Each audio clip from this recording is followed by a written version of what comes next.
Welcome to Human Anatomy and Physiology 2 Laboratory. My name is Dr. Simmons-Diez, and I am the instructor of this course for this semester. My office hours for this semester are strictly through Zoom. My email address is bsdiaz@muw.edu. However, if you must contact me, I would prefer that you did this through the Canvas inbox. I will be posting recorded PowerPoints every Friday, of which you will have 1 week to complete the viewing of them. And if any assigned assignments to be completed, you will have the week to complete it. The Zoom meetings, if you need to speak with me, I ask that you schedule a meeting 48 hours prior. So basically what I'm asking is that you email me, okay, 48 hours before the time period. So my Fridays at 12 p.m. to 6 p.m. If you want to see me at 12, then I ask that you email me to set up the appointment sometime Wednesday in the morning. Likewise, I am available on Sundays from 12 to 6 p.m. also. However, if you need a different time period on Friday, Saturday, or Sunday, I can become available. But this will be based on a case-to-case basis. On Monday through Thursday, I'm in another institution and I am not available. However, I do read my emails. The textbook for this class is the Human Anatomy and Physiology Laboratory Manual. This manual, okay, is written by Elaine Mariab and Lori Smith. This is the 13th edition. However, you can use prior editions. One thing I would do, though, is make sure that they do have the review section in the book. They have practice questions and diagrams, which are helpful in learning the information. A few important dates include the last day to drop without a W, which is February 16th. The lab midterm grades will be posted around March 6th. And the last day to drop with a WP or WF is April 1st. As I mentioned, this is strictly an online course. And that being said, I will be posting the recorded PowerPoints every Friday. There is not a lot of assignments. We have 4 exams scheduled for this course. 3 of the exams are worth 50 points apiece. 1 exam is 100 points. That is your final comprehensive exam. Okay, it is your responsibility to make sure that you have proper Wi-Fi and bandwidth to do an online exam. You only get 1 attempt to do the exam. There is no second attempts, regardless of the reason why. I provide a sample exam, very short, 7 questions, for you to make sure that your Wi-Fi and your connectivity is functioning properly. There are no exceptions to this, and this is not my protocol. This is a departmental regulation. Now, the exams themselves are available for 24 hours. So they will open up on a Friday and close Saturday the following day at the same time. So if I open up the exam at 3 p.m., Then I close the exam at 3 p.m. on Saturday. Okay, they're already scheduled and they're already fixed. To ensure that you can do them, you should take those sample tests before every exam. Okay, now I have here and on the syllabus it tells you that you should have at least 512 kilobytes per second of connectivity, okay, of Wi-Fi speed, bandwidth, okay, to take these tests. If you're not certain what type of bandwidth you have or the amount of bandwidth you have, I give you a link, speedtest.net, so that you can check it. Okay, so looking at the point base. There is no makeup exams as the exam is available for 24 hours. The point base, as stated in lecture, lab is worth 25% of your total grade. There are, as I mentioned, 3 exams at 50 points each, so that's 150 points. 1 final comprehensive exam at 100 points. 1 sample test, okay, which you have multiple attempts, okay, but you only will receive 1 2-point bonus for it. So even if you take it 1 time before every exam, that does not mean that you're going to get 2 points for taking it multiple times. You took it, you get the 2 bonus points. That's it. Okay, you have 1 signed contract. Okay, the signed contract does receive 1 bonus point. So that when you take it, you have to print it, you have to sign it. A digital signature is not valid. It must be hand signed. Then you just take a picture and submit it. So your total points for the semester are 253. Our schedule. So as I mentioned, our exams are fixed. They will not move. The exams, the first exam you will have on Friday, February 6th. Okay. This on chapters 17 and 18, which we will begin today. The second exam, again, will be released on Friday, March 6th.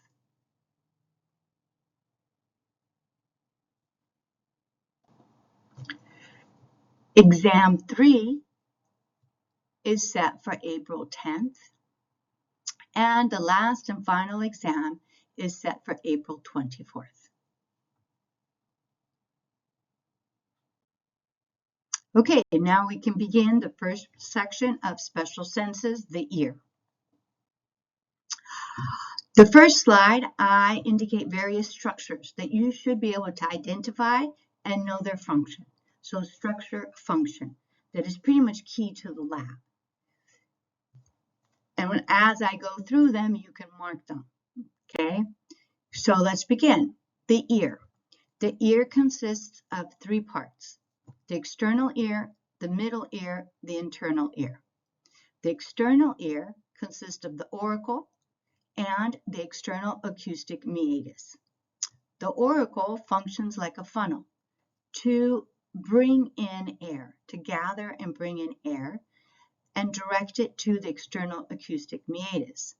The external acoustic meatus will direct the air towards the tympanic membrane.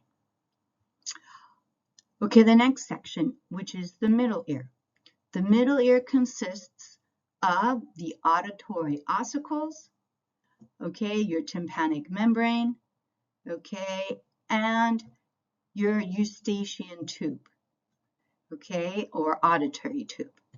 So looking at it, we see the tympanic membrane is just a fine membrane separating the external ear from the middle ear. We've got the auditory ossicles. Those are 3 small bones, okay? There is the Latin terms for them, which is the malleus, the incus, and the stapes, okay? And then we have the common, The hammer, the anvil, and the stirrup are the common terms for them. Do not switch them. Use them as a sequence. So learn either the Latin terms or learn the common terms. And again, we have the auditory tube, which is a passageway from the middle ear to the external, environment outside of the head. Okay, and then we also have two structures that are in between the middle ear and the internal ear, and they consist of the oval window and then the round window. We next have the inner ear structure. So the inner ear has two big parts. It has the part that is dedicated to hearing and the part that is dedicated to equilibrium. Okay. Now, the part that is in the middle, is called the vestibular complex, which is the swollen portion between the cochlear and the semicircular canals. And it also, has hair cells in there. Talk about those in a minute. The internal ear, is made up of basically two types of labyrinth, and there it is. It is made up of a bony labyrinth, so it is just encompassed, by bone, and it's encompassed by membrane. So you have the bony labyrinth and the membranous labyrinth. This vestibular, cochlear, and semicircular canals are continuous with one another and are collectively called the bony labyrinth because they are surrounded by bone but not made of bone. Okay, what else do we have? The internal ear, as I've mentioned, is made up of the membranous labyrinth, which is protected by the bony labyrinth. The bony labyrinth is filled with perilymph and endolymph. The perilymph is the fluid between the bony and the membranous labyrinth, and the membranous labyrinth contains tubular structures that are filled with endolymph. Okay. We also have receptors in the vestibule, which provide sensation to gravity. There's also receptors in the semicircular canal, which provide stimulation, by the rotation of the head. So, in a sense, our vestibule and our semicircular canal, deal with equilibrium. We have rotational or dynamic equilibrium, and we have static equilibrium or equilibrium pertaining with gravity.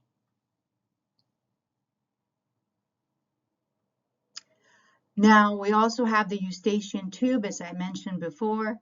The eustachian tube does allow you to equalize the inner ear with the outside environment, which is pretty, I want to say, important, especially when you are at high altitudes, such as in a plane.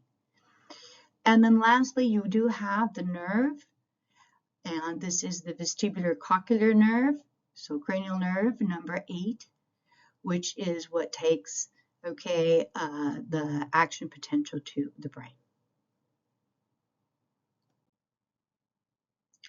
Okay, the spiral organ or organ of Corti.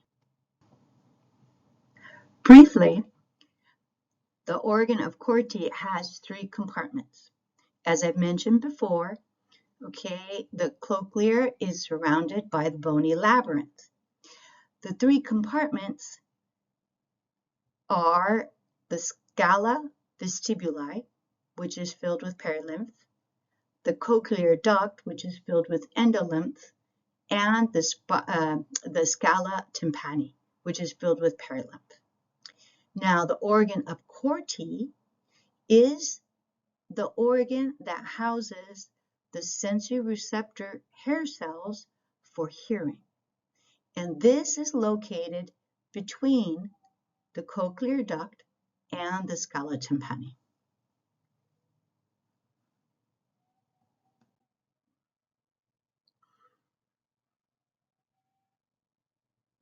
Now here you can see how sound waves basically will make their way from the outside of the ear, okay, and be converted into vibrations by the eardrum, then amplified by the ossicles, auditory ossicles, and then the stapes will convert the amplified vibrations into pulse, okay, waves. What's a pulse wave? It's no different than the waves you see in a pond when you throw a rock. You throw a rock,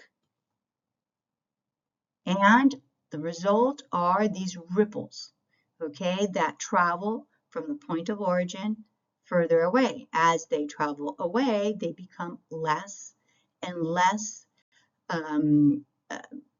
pronounced.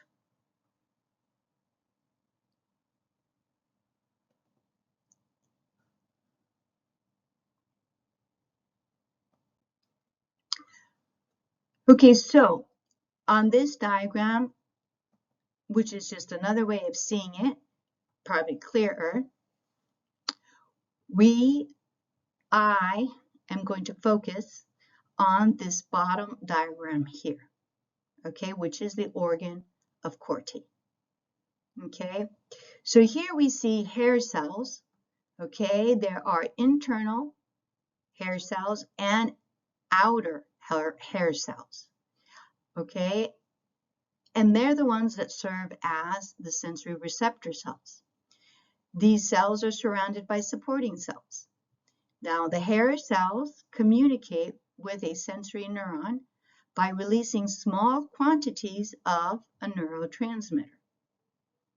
Okay, now surface of the hair cells, the apical surface of the hair cell, is covered by 80 to 100 microvilli, and they're specifically called stereocilia. Okay, the external sound waves will move these cilia. What does that mean? It means that those pulse waves that I mentioned, the ripple effect, is what causes, okay, will cause the basilar membrane, okay, located on the bottom, to be pushed up or to bounce up. Okay, so these stereocilia, okay, will get pushed into another membrane called the tectorial membrane.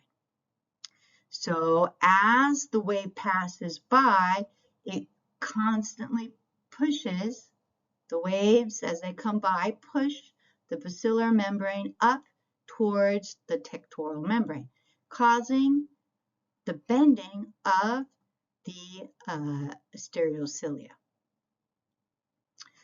Now, their movement will determine the rate of the neurotransmitter release. So that basically refers to pitch. So if you have a high pitch or a low pitch. Now, the bending of the stereocilia in one specific direction will cause depolarization of the cell, and it will stimulate the sensory neuron. Bending of the stereocilia or displacement of the stereocilia in the opposite direction will inhibit the sensory neuron.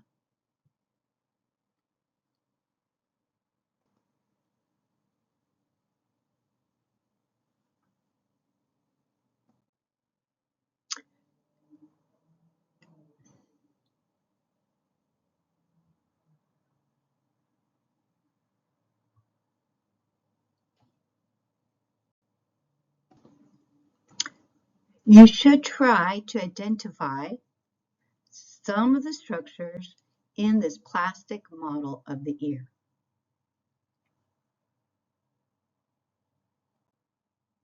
Here is another diagram that are labeled, okay, that you should try to identify the structures. Note that the gray, okay, portion inside the structure is just basically identifying the fluid, okay, the perilymph. And that completes this portion of the first lab.